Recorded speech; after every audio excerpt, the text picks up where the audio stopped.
โอ้เจ้ามาถึงอย่างว่านั่นน่ะเป็นปากก็ตามธรรมชาติของเพิ่นละอ่อนแต่เฮาก็คอยปรามคอยแนะนำคอยบอกคอยสอนไปก็ธรรมชาติเพราะเฮาก็เคยเป็นละอ่อนมาดูมันจะเฮาใหญ่มาแล้วก็เกิดมาแล้วก็ใหญ่เลย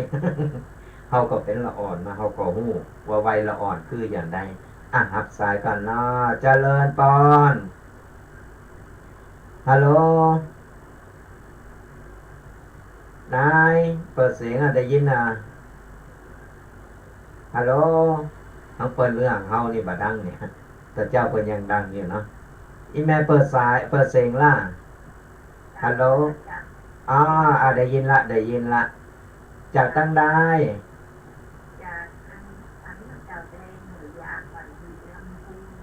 โอ้ยยองมาแล้วยองปะยองแหมแล้วเป็นได้อากาศเป็นได้พองมาเดียวบดมืดเนาะบรรยากาศมันหือนะบรรยากาศมันใครแบกหมอนเนี่ยเดี๋ยวนี้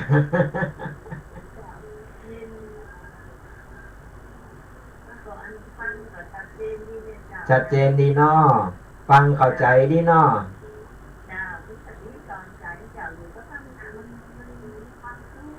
มันมีความสุขมันถึงอันน่ะมันโมนมันงันดีมันมีความสุขดีอยู่ก็ทำก็สิ่งก็ทำนี่แหละว่าต้องไปอะไรหยังละเรื่องอะไรหยังก็ต่างๆนานาในวันบั้นปลายชีวิตของเฮาเนี่ยใจชีวิตถึงมีความสุขหักตัวเก่านักๆใจ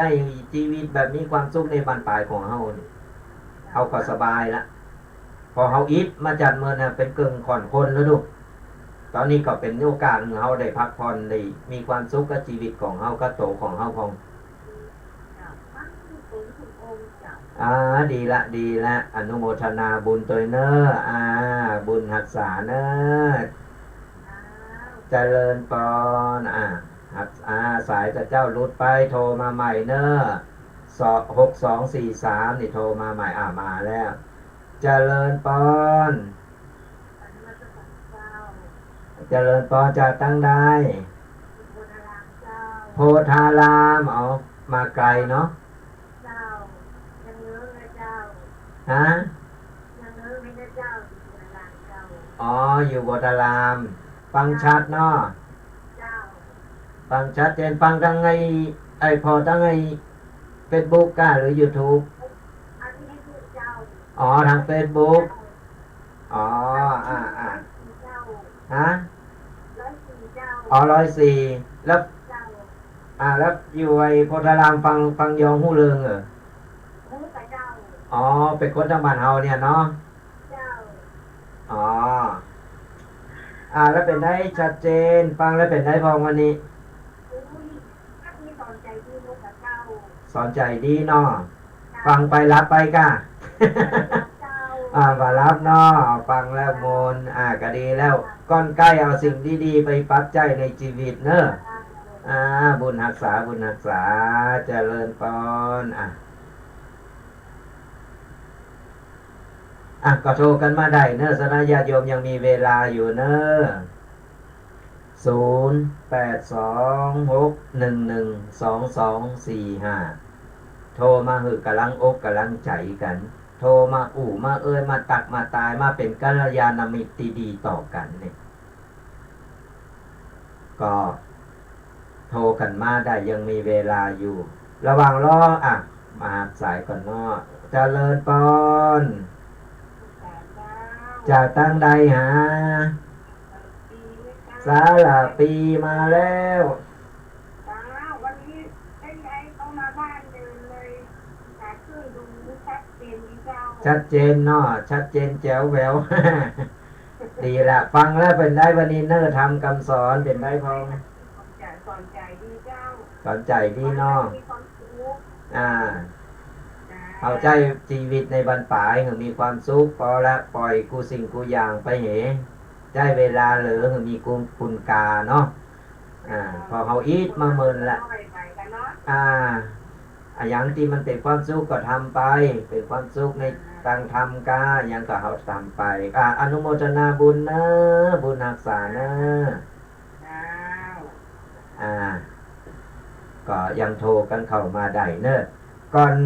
ที่เฮารอสายอยู่ก็จะขออนุโมทนาบุญกัสนาญาติโยมที่งานที่ผ่านมาเนาะก็อนุโมทนาบุญกับเพิ่นโดยคุณโยมจันจลัดนี่อันนี้เป็นนักศีลนักบุญนะเพิ่นก็แนะนำศรัทธาญาติโยมกัลยาณมิตรดีต่อกันก็มากินมาตานโดยการแลกคนที่ขาดไม่ได้ก็ทีมงานของคณะจังฟ้อนเนี่ยโดยเฉพาะคุณจินดามาศจันอัมพลจึงทีมงานนี่เพิ่นก็เอาจังฟ้อนจากเชียงใหม่เอาพร้อมกับฮงตาลเอามารวมงานกัน แล้วไปบอกก็วันผูกนี่วันติดวันผูกนี่คุณโยมจันจรัตน์กับคุณโยมจันดามาศจินดามาศจันอัมพลเนี่ยเป็นจะมาตานโตหมู่ปู่จ้าที่วัดโมงน้อยของเฮาในวันผูกก็ศรัทธาญาติโยมที่กำลังฟังรายการอยู่ก็รวมกันอนุโมทนาบุญเอาบุญตัวกันเนาะยกมือสาธุอนุโมทนาบุญตัวกันเพิ่นได้มาถวายโตหมู่ปู่จ้าที่มันของเก่ามันชำรุดวันนั้นเพิ่นมาฟ้อนนะวันที่29นะเพิ่นมาฟ้อนมาลำอ่อนช้อยอ่อนหวานงามเนอะแล้วประเดี๋ยวนี้เพิ่นเอาวันผูกเนี่ยเพิ่นจะเอาโตหมู่ปู่จ้ามาถวายแห่งก่อนอนุโมทนาบุญตัวรับสายก่อนนะเจริญพรมารูปเดียวฉายเดียวมีไผมารูไม่วะจุเคไข่ไปจังอื่นเนาะนิมนต์จังอื่นเนาะอันเพิ่นมาตานเตนที่วัดก็รอเพิ่นมา เลยมาบัดตันมาบัดตันว่าเพราะวันเพิ่นโทรมาเพิ่นจะมาตานเตนเก่าวัดจะโพสมาเยอะกันก็เลยรออยู่หันใจก็มามีหลายตีหลายตั้งก็มาตั้งละปูนกันวันนั้นก็แวะมาคณะหนึ่งตอนนี้ก็รออยู่นะยังมีไผมาเจอไปจะมาก็มาเนอะ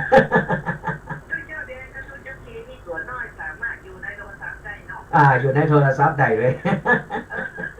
อยู่ทั้งสองตนสาธุฟังชัดดีเนาะ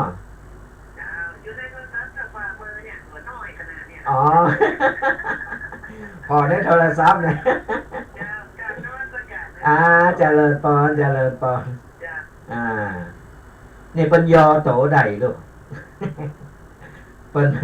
ป็นมีที่ดิดยอโตใดเข้าไปอยู่ในโทรศัพท์ใด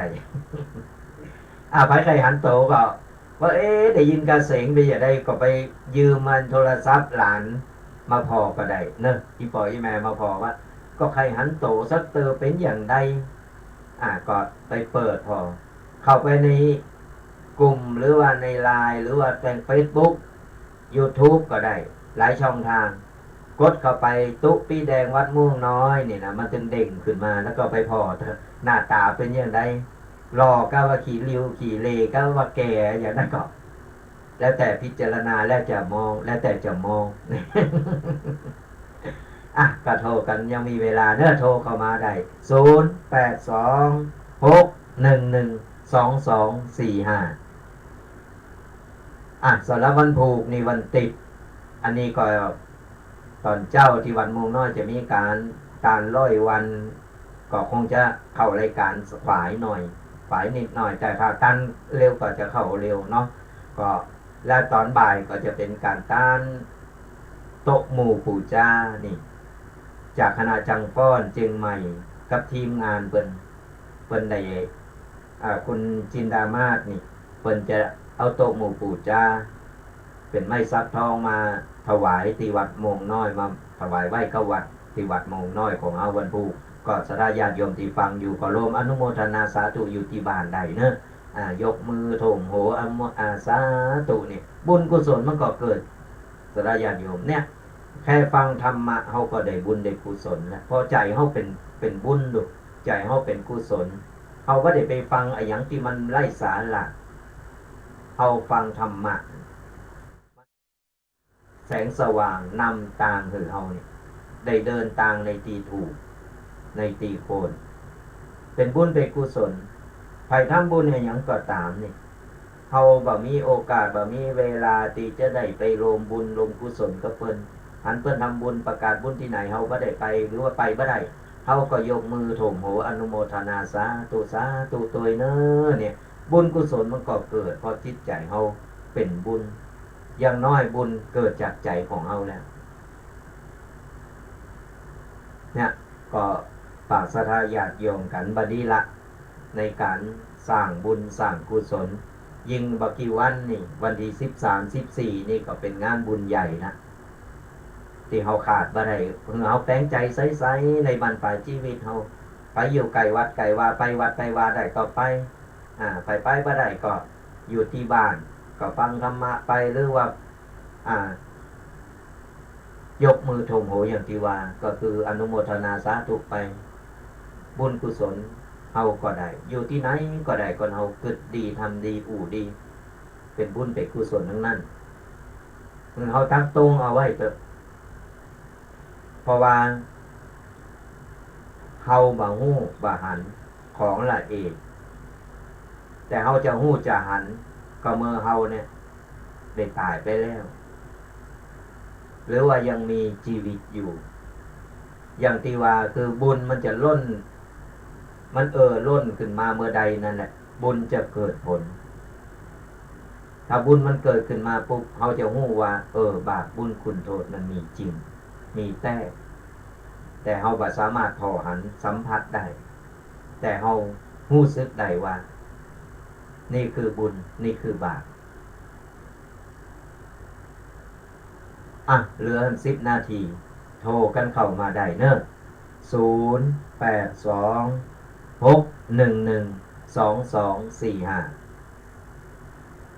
0826112245ไปที่ฟังทาง Facebook ช่อง YouTube ของตึงตุปีแดงของตั้งสถานีโดยของวัดไฟหินหรือว่าทางกลุ่มไลน์กลุ่มแชร์ต่างๆนานาก็สามารถกดไลค์กดแชร์หรือว่าบอกต่อๆกันไปได้แชร์ไปเปิ้นฝูงคนที่เปิ้นแบบเคยฟังเปิ้นได้ฟังเปิ้นก็จะได้เข้าใจและนำไปปรับใช้ในชีวิตบางคนนี่กำลังท้อกำลังหาทางออกมาได้ไปเปิด Facebook หรือไปกำลังเกิดอยู่มีคนไปเล่าให้ฟังเดี๋ยวรับสายก่อนเนาะเจริญพรฮัลโหลจากตั้งได้อันนี้แม่อยู่ผมตายนี่เจ้าฟังพระอาจารย์ครั้งแรกค่ะเจ้าอยู่สันซ้ายฟังชัดเนาะเจ้าสนใจฟังชัดอยู่เนาะตู้เจ้ายองป่าซางอยู่วัดมงน้อยป่าซางละปูนออกกูวันเสาร์แล้วก็วันติดไหมตั้งแต่8 โมงถึง10 โมงไม่ก็ยังตอนนั้นที่สถานที่คนปิดไปนะแม่ก็เลยไปได้ฟังใจเพราะว่าตอนนั้นกำลังซ่อมแซมเสาตอนนี้เสร็จเรียบร้อยและชัดเจนเนาะ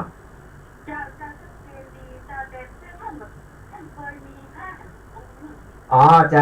วันนี้เปิ้นติดกิจเปิ้นติดนิมนต์เปิ้นได้มาปกติจะจัดกันกูกันเนาะกะตุปีเควัดสปุงน้อยวัดตีวัดน้องก็อยู่ใกล้ๆกันตู้เจ้ายอง2 ตนป่าสร้างอะไรก็ฟังกันไปเรื่อยๆเนอะติดตามคือกำลังอกกำลังใจกันไปเรื่อยๆกูวันเสาร์วันติด2 วันเนอะ8 โมงถึง10 โมงก็มาฟังตู้เจ้ายองเนี่ยกันไปไขโหกันไปนะฟังธรรมะจะไปเขตจะไปซีเลต ฟังแล้วโมนไปเข้าใจกันง่ายๆกันแบบภาษาเจ้าบ้านเฮาเนาะเข้าใจกันง่ายๆดีเป็นกูเป็นกิ้มกันไปเนอะบุญรักษาเจริญพรก็เป็นกำลังใจกันไปคือกำลังอกกำลังใจกันไปเนาะยังมี ฮับแฮมสายหนึ่งถ้าใครจะโทรก็โทรกันเข้ามาได้เนอะโทรกันเข้ามาคือกำลังอกกำลังใจอย่างน้อยเนี่ยเป็นยาชูกำลังเป็นยาชูกำลังของตึงคนฟังตึงคนจัดคนอู่นี่เขาก็จะได้หู้ว่าเหมือนเขาพอกระจกสนาญาติโยมเหมือนพอแวนพอกระจกเขาส่องพอเขาหู้แล้วว่าเขาเป็นอย่างไรนี่ก่อนตุเจ้ามานั่งอู่อยู่แต่ว่ามีไผโทรมาบามีไผเนี่ยเขาก็บอกหู้ว่าฟังเป็นอย่างไรพองหรือมีคนฟังอยู่ก็ เป็นการเช็คเรตติ้งนะเป็นว่านะ0826112245หับแฮมสายหนึ่งจะมีก่อนจะมาจากตั้งได้วันนี้อากาศเป็นอย่างไรพองในตั้งบ้านบางทีอากาศมันก็มีเหตุเหมือนกันเนอะบางทีฝนตกฟ้าห้องก็ฟังวัดชัดหรือว่าอย่างไรเพราะว่าคืนเนี่ยมันบ้านแน่บ้านนอนบางทีฝนฟ้าอากาศก็โทรกันเข้ามาได้เขาจะได้เช็คได้ว่าฝนฟ้าอากาศเป็นอย่างไรบางทีก็ฝนตกบางทีก็มืดครึ้มแต่ตะวันนี่ตก2 วันอ่อยเสะเลยอดบินเลยอดบินเลยปลาลูกเนนเลยลูกเนนวันนี้ไม่ได้ไปบินบินนี่คือบินทบาท มันจะไปขึ้นเครื่องบินวันนี้รุดไม่ได้ไปบินเราฉันอาหารญี่ปุ่นดีกว่านี่แล้วก็คือเราอ่อนไปโรงเรียนเนี่ย ฝากกันฉันอาหารญี่ปุ่นเนี่ยก็โทรกันมามาอูโนโหโมนกันแก่งอมแก่เหงาเป็นเปินญาติธรรมกันนะเขาจะได้หู้จักมักจีกันไว้เนาะติดตามรายการกันได้เนอะทุกๆวันเสาร์วันติดตั้งแต่เวลา8 โมงถึง 10 โมงโดยประมาณมาพบปะกับตุเจ้ายองป่าสร้าง2 รูป 2 ตนก็จะนำเอาปกิณณกะธรรมต่างๆมามามาเล่าสู่สถาญาติโยมฟังกันเพื่อที่สถาญาติโยมได้นำไปปรับใจกับชีวิตประจำวันของเขาจะได้ประมาทในการใจชีวิตอาราธนาญาติโยมทั้งหลายหลังจากที่ว่าเปิดสายไปแล้วตอนนี้คงแบบมีแล้วกันเนาะในเหลือเวลาแค่4-5 นาทีทุกปีก็จะได้ปั่นป้อนหือสถาญาติโยมหือสถาญาติโยมระลึกนึกถึงบุญต่างๆที่เคยได้สร้างได้ทำได้เยะมานี่ก็ขอคือระลึกนึกถึงบุญกูบุญแล้วมาประมวลรวมกันแล้วก็มาหับปอนจากทุกปีกันเนอะ ขอให้สนาญาติโยมจูปูจูคนจงหายตุกหายโศกหายโรคหายภัยหายเจ็บหายไข้นึกหวังสิ่งใดก็ขอให้สมปรารถนากุสิ่งกุประการนึกเงินก็ขอให้ได้เงินนึกทองก็ขอให้ได้ทองขอให้เจริญก้าวหน้าทางด้านการงานการเงินหรือว่าทำมาค้าขายก็ขอให้ขายดิบขายดีทำให้ทำสวนก็ได้ผลผลิตได้กำไรขายดีขายของก็อยู่เย็นเป็นสุขสุขภาพแข็งแรงอยู่เย็นเป็นสุขกันจูผู้จูคนเนอขอเจริญพร